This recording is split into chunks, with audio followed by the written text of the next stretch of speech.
Hello everybody, welcome back to another Spearhead video. This is going to be an update of my previous one where I only covered Fire and Jade. Since then, I'm extremely happy to say that I have finished the rules for Spearhead, Sand and Bone. Now you guys can play with all of those new assets, all of those new missions, all of those new battle tactics and those twists in your games of Warcry. And yeah, I hope you guys have as much fun playing it as I have. But for now, here's how to play Spearhead in your games of Warcry. Spearhead gets a lot of flack from some Warcry players, mainly for the most part that people like to say, oh, it's replacing Warcry as Games Workshop skirmish game, and the pushback is, well, it's not really a skirmish game, is it? It's an introduction into Age of Sigmar proper, you don't have list building, you've got very few units, this kind of thing. That being said, there are some things that I think that Spearhead does extremely well, and the foremost of those is the actual mission pack that you're using itself. The Spearhead Battle Pack, I think, is fantastic. You're going to be using cards to generate the different kinds of missions and the different kinds of objectives that you're producing turn on turn. There are going to be twists that are going to happen turn on turn, and it's really a game of managing the cards that you have, the objectives that you have available on the board, and analyzing the board state to see whether it's a good thing for you either to go for scoring objectives or if it's a good thing for you to use bonus abilities that are printed on the cards. That being said, there isn't really anything similar in Warcry. Until now, I've looked at the Spearhead format for Spearhead for Age of Sigmar, and I've translated that into Warcry. I have written a completely new battle pack for you guys. We got the cards, we got the twists, we got all of the board layouts. That's all in there, and that's something that I'm very excited to share with you today. If you're watching this, then you are one of the 30% of people who's managed to make it more than 30 seconds into my video, which means you actually care what it's about. So if you want to see more videos like this, there are a couple of things that you can do. You can give me a like, you can give me a subscribe, put a comment down in the comment section below, tell me what you think about the video itself. And if you want to give me some more support, you can come and join me on Discord, you can join my Patreon, you can join me as a channel member right here on YouTube. But for those of you who are already watching, a big thank you for myself, and let's get back to the video.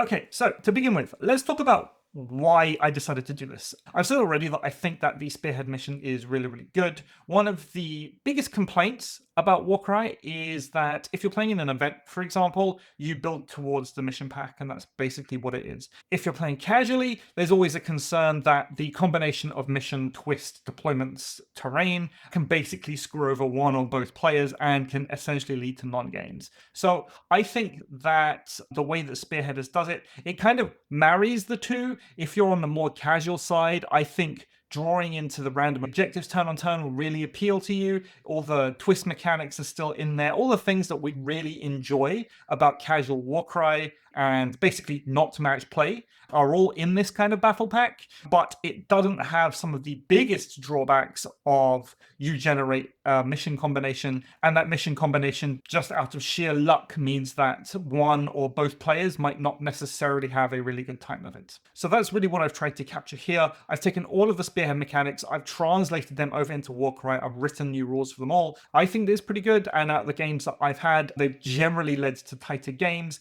We've played a whole bunch of different warbands into each other. We've played bigger warbands into smaller ones. We played two medium-sized warbands, killy warbands into more objective-focused warbands, and it seems to be fine, and people seem to have fun. So let's get into how to actually play the game. At its heart, the Spearhead mission is basically an objective mission. You have objectives on the board, and you're going to be gaining points as normal for those objectives. 1 point if you control 1 point if you control 2, 1 point if you control more objectives than your opponent. The big differentiator between Spearhead and other game types is that you are on top of the objectives, you are also scoring missions based on the cards drawn out of a deck. And that's going to be your battle tactics deck.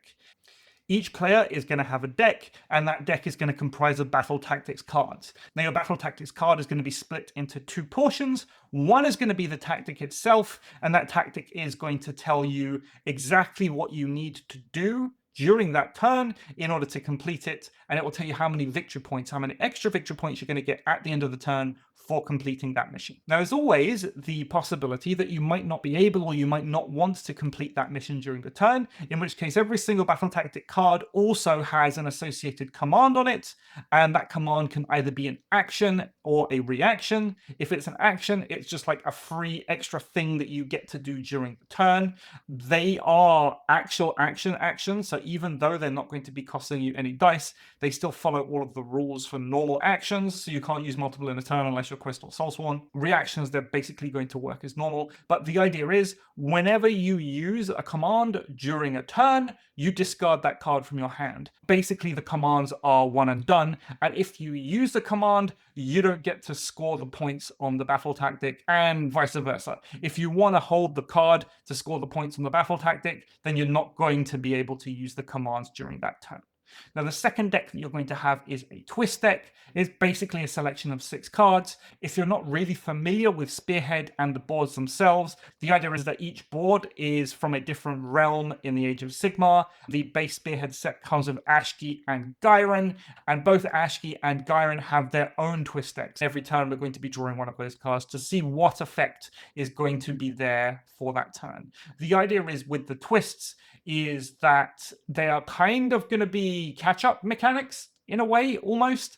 Some of them are more powerful than others, but for the most part, there will be this minor extra boost for the losing player where they might get extra points for going and killing things, or they might get extra points for holding specific objectives, just as a way for them to get back in the game a little bit easier if they're a little bit behind. Talking about the boards themselves, I've already said that Spearhead has to be played on the specific Spearhead boards that you're going to be getting in the battle pack. So if you buy them from Games Workshop, normally you'll have like a pack, like either Fire and Jade or Sand and Bone, that'll have the boards, that'll have the tokens, that'll have everything in there. If you don't have those boards, it totally doesn't matter. So what I've done is, in the rules themselves, I've given all the board layouts of all of the different dagger, hammer, shield deployments, where all of the objectives go, the size of the objectives, everything that you're going to need to be able to play on just a regular sized game of Warcry and on those boards.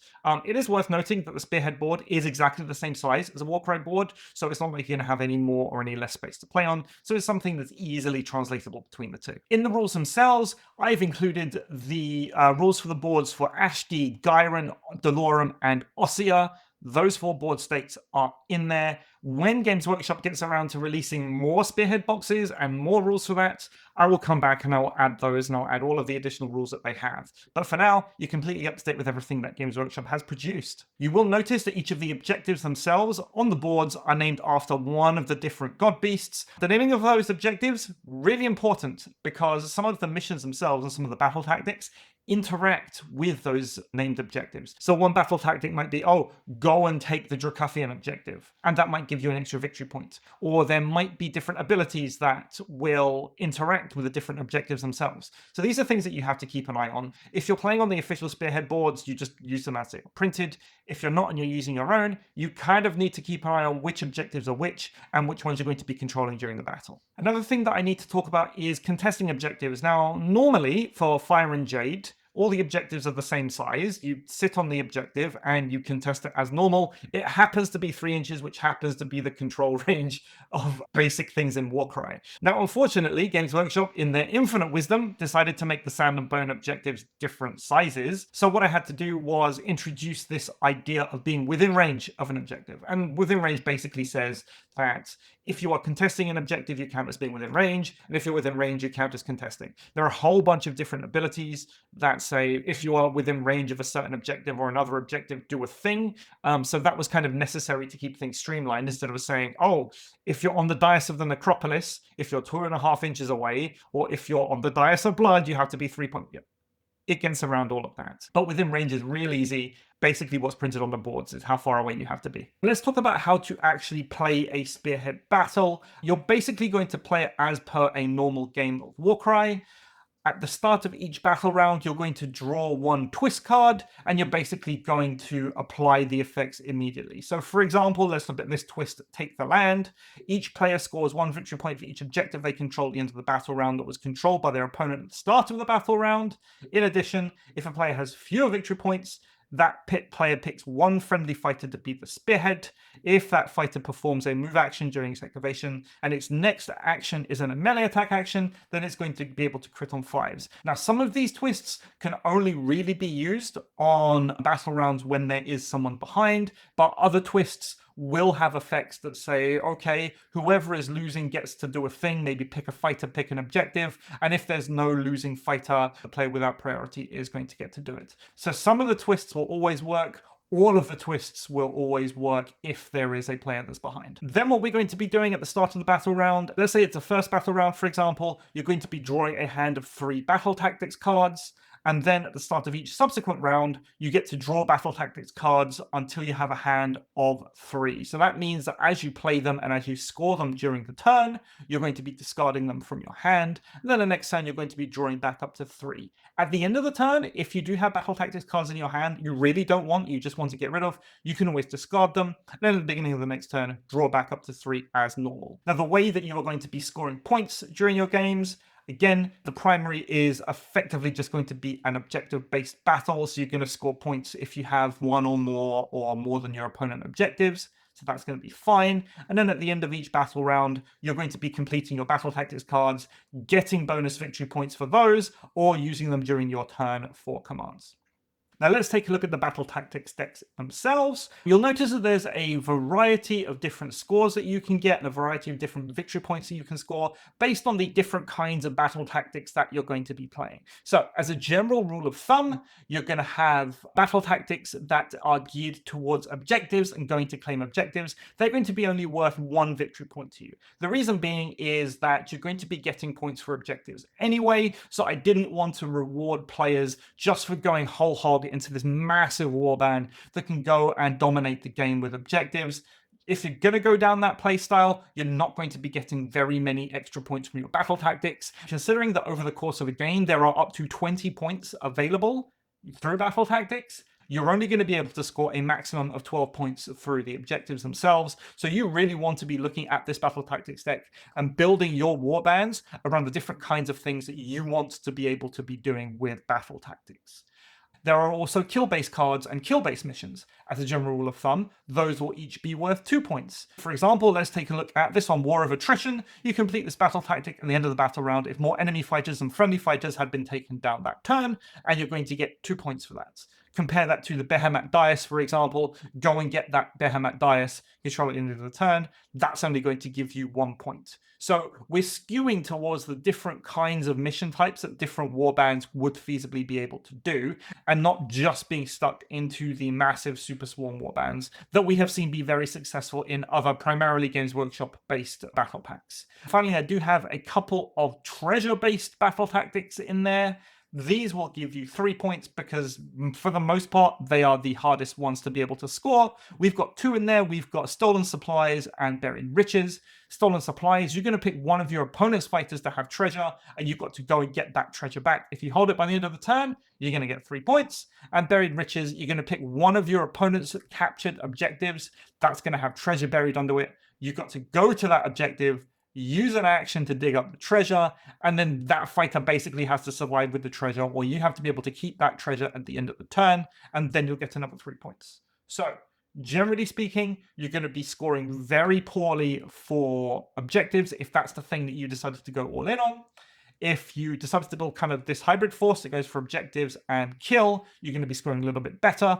If you are going for treasure and that's something that you wanted to build around, you're going to be scoring even better than that. The spread of battle tactics cards in the decks, there are 5 objective-based ones, 5 kill missions, and 2 treasure missions. So there's definitely different ways that different kinds of warbands can try and approach these missions. Looking at the twist decks themselves, I've got them in front of you here. I said that I made 2 twist decks so far, one for Gyron and one for Ashki. I will make other twist decks as and when they are available for us. As a general rule of thumb, the Gyron twists are more about going to get objectives, getting little bonuses for those objectives, buffing your fighters and debuffing your opponent's fighters, whereas the Ashki twists are far more aggressive. You're going to to be picking enemy fighters to be blood marked, gaining extra points if you kill them. You're going to be picking your own fighters to be frenzied, or your fighters to be a spearhead, which will give them big boosts in combat. And then if they then go and kill people, they'll get extra points. Now, all of these rules I put together in the Warcry Spearhead Battle Pack. That's going to be available for you in the links down below. And also over on offmetamusings.com, there's going to be an entire article that goes with this that has everything for you there. I'm going to provide you with all of the assets that you need, all of the different cards, all of the board layouts, all the terrain layouts, all that kind of thing. And yeah, I hope that this is something that you guys can enjoy, and it's a little bit of a different way to play your games of Warcry. I've had a lot of fun playing it myself. Me and the guys have been playing it quite a bit recently, and we've just been having fun with it. So yeah, that's it from me for today. Thank you very much for watching, and I will see you later.